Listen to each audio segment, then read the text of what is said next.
वो कौन से राजा थे जिनका नाम मात्र आने से ही समस्त नागगण कांप उठते थे? और इतिहास में ऐसा कौन सा यज्ञ हुआ था जिसमें ब्रह्मांड में उपस्थित सभी सर्प जैसे वासुकी, तक्षक आदि एक एक करके भस्म होते जा रहे थे? उस महान यज्ञ का क्या परिणाम निकला था और किसने करवाया था नागों की मृत्यु निश्चित करने वाला वो यज्ञ?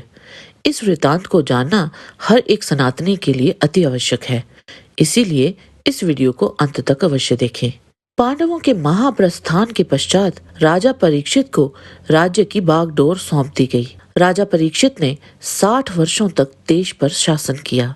एक समय श्रृंगी ऋषि के श्राप के कारण तक्षक नाग ने राजा परीक्षित को डस लिया और उनकी मृत्यु हो गई। उनके पुत्र जन्मेजय अपने पिता की मृत्यु के समय केवल एक शिशु थे, इसलिए दिवंगत राजा के अंतिम संस्कार उनके मंत्रियों द्वारा संपन्न किए गए।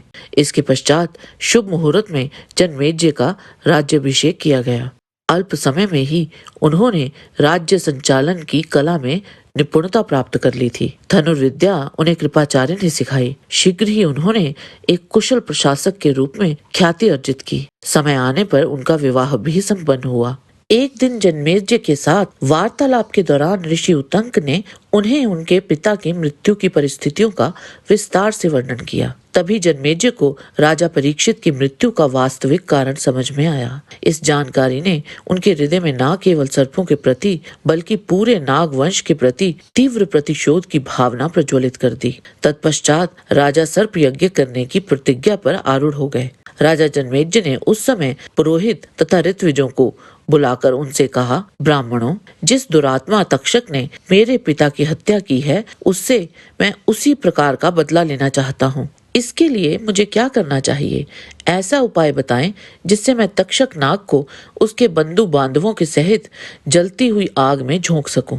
ऋत्विजों ने कहा, राजन, इसके लिए एक महान यज्ञ है जिसको देवताओं ने आपके लिए पहले से ही निर्माण कर रखा है। उसका नाम है सर्प सत्र। नरेश्वर, उस यज्ञ का अनुष्ठान करने वाला आपके सिवा दूसरा कोई नहीं है।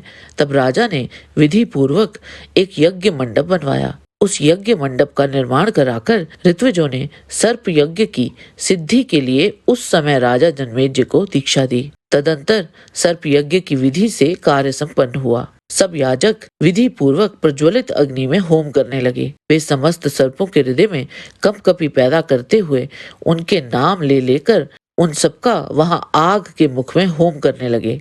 तत्पश्चात सर्पगण तड़फड़ाते और दीन स्वर में एक दूसरे को पुकारते हुए प्रज्वलित अग्नि में गिरने लगे। वे उछलते पूंछ और फनों से एक दूसरे को लपेटते हुए धधकती आग के भीतर अधिकाधिक संख्या में गिरने लगे।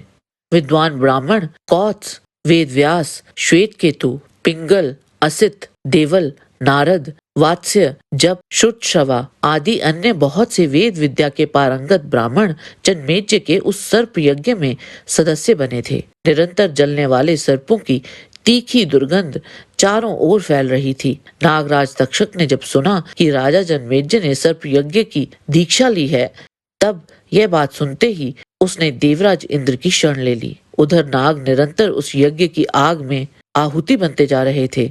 सर्पों का परिवार अब बहुत थोड़ा सा बच गया था। यह देख वासुकी नाग अत्यंत दुखी हो मन ही मन संतप्त होने लगे। अतः वे अपनी बहन से बोले, भद्रे, मेरे अंगों में जलन हो रही है। जान पड़ता है आज मैं भी विवश होकर उस यज्ञ की प्रज्वलित अग्नि में गिर पड़ूंगा। बहन, जिसके लिए मैंने तुम्हारा विवाह जरत्कारु मुनि से किया था, उसका यह अवसर आ गया है। तुम बांधवों सहित हमारी रक्षा करो। पूर्व काल में साक्षात ब्रह्मा जी ने मुझसे कहा था, आस्तिक उस यज्ञ को बंद कर देगा। नागों का इस प्रकार से जन्मेजय के यज्ञ में भस्म होने का एक और कारण भी था। वो यह कि नागों की माता कद्रु के एक आदेश की उनके नागपुत्रों ने अवहेलना कर दी थी, जिस कारण कद्रु ने उन्हें श्राप दे दिया कि भविष्य में वे जन्मेजय के सर्प यज्ञ में जलकर मर जाएंगे। माता कद्रु से नागों के लिए ये श्राप प्राप्त हुआ सुनकर नागराज वासुकी को बड़ी चिंता हुई। तब इस श्राप से बचने का उपाय बताते हुए ब्रह्मा जी ने उन सब सर्पों से कहा, ययावर कुल में जरत्कारु नाम से विख्यात एक बुद्धिमान महर्षि होंगे। उन्हीं के आस्तिक नाम का एक महातपस्वी पुत्र उत्पन्न होगा जो उस यज्ञ को बंद करा देगा। वे शक्तिशाली द्विजश्रेष्ठ जिस जरत्कारु नाम से प्रसिद्ध होंगे, उसी नाम वाली कन्या को पत्नी रूप में प्राप्त करके उसके गर्भ से एक शक्तिशाली पुत्र उत्पन्न करेंगे। सर्पराज वासुकी की बहन का नाम जरत्कारु है।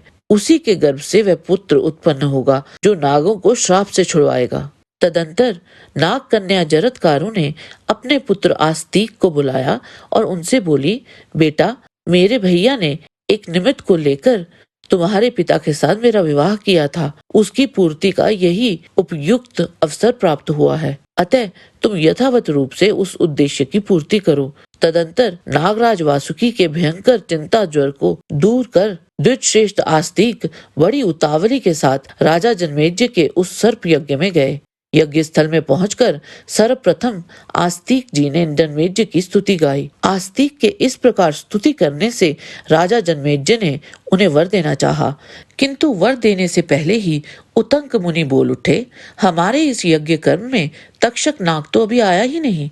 जन्मेजय ने कहा, ब्राह्मणों, जिस प्रकार भी तक्षक नाग शीघ्र यहाँ आ जाए, आप लोग पूरी शक्ति लगाकर वैसा ही प्रयत्न कीजिए, क्योंकि मेरा असली शत्रु तो वही है। वे पुनः मंत्रवेता ब्राह्मणों से बोले, विप्रगण, यदि तक्षक नाग इंद्र के विमान में छिपा हुआ है तो उसे इंद्र के साथ ही अग्नि में गिरा दो।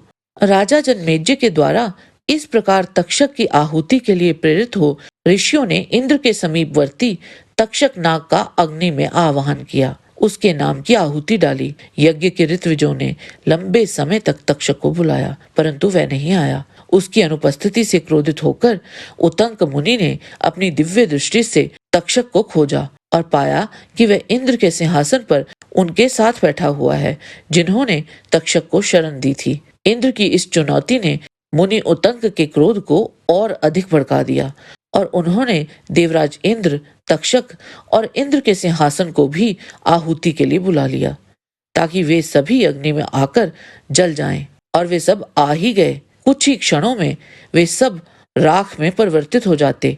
तभी ऋत्विजों ने कहा, राजेंद्र, आपका ये यज्ञ कर्म विधि पूर्वक संपन्न हो रहा है। अब आप इस विप्रवर आस्तिक को मनोवांछित वर दे सकते हैं। जन्मेजय ने कहा, ब्राह्मण बालक, तुम अप्रमेय हो। मैं तुम जैसे विद्वान के लिए वर देना चाहता हूँ। तुम्हारे मन में जो भी अभीष्ट कामना हो उसे बताओ। उधर नागराज तक्षक अब कुछ ही क्षणों में आग की ज्वाला में गिरने ही वाला था। उस समय आस्तिक ने ये सोचकर कि यही वर मांगने का अच्छा अवसर है और उन्होंने कहा, राजा जन्मेजय, यदि तुम मुझे वर देना चाहते हो तो सुनो। मैं मांगता हूँ कि तुम्हारा ये यज्ञ बंद हो जाए, अब इसमें सर्प ना गिरने पावे।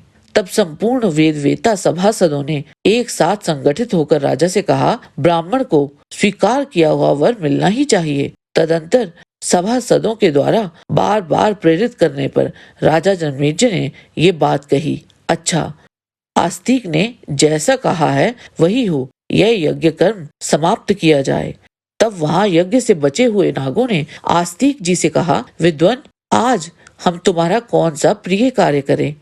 वत्स, तुमने हमें मृत्यु के मुख से बचाया है, अतः हम सब लोग तुमसे बहुत प्रसन्न हैं। बोलो, तुम्हारा कौन सा मनोरथ पूर्ण करें? आस्तिक ने कहा, नागगण, लोक में जो ब्राह्मण अथवा कोई दूसरा मनुष्य प्रसन्नचित होकर इस धर्ममय उपाख्यान का पाठ करें, उसे आप लोगों से कोई भय ना हो। नागगण बोले, प्रियवत्स, तुम्हारी ये कामना पूर्ण हो। जो कोई असित, आर्तिमान और सुनीत मंत्र का दिन अथवा रात के समय स्मरण करेगा, उसे सर्पों से कोई भय नहीं होगा और ना कोई सर्प उसे डस पाएगा। और जो सर्प आस्तिक के वचन की शपथ सुनकर भी नहीं लौटेगा, उसके फन के शीशम के फल के समान सैकड़ों टुकड़े हो जाएंगे। तदंतर आस्तिक ने आशीर्वाद दिया कि यज्ञ में मृत सर्पों को मोक्ष की प्राप्ति होगी। जय श्री कृष्ण। आज के वीडियो में बस इतना ही। आशा करते हैं कि आपको हमारा ये वीडियो पसंद आया होगा। कृपया इसे लाइक और शेयर अवश्य करें। किसी भी प्रकार की त्रुटि के लिए आप सबसे क्षमा याचना करते हुए आपसे निवेदन है कि प्रेम पूर्वक परमपिता परमात्मा को मन में धारण करें और बोलें, वैदिक सनातन धर्म की सदा ही जय।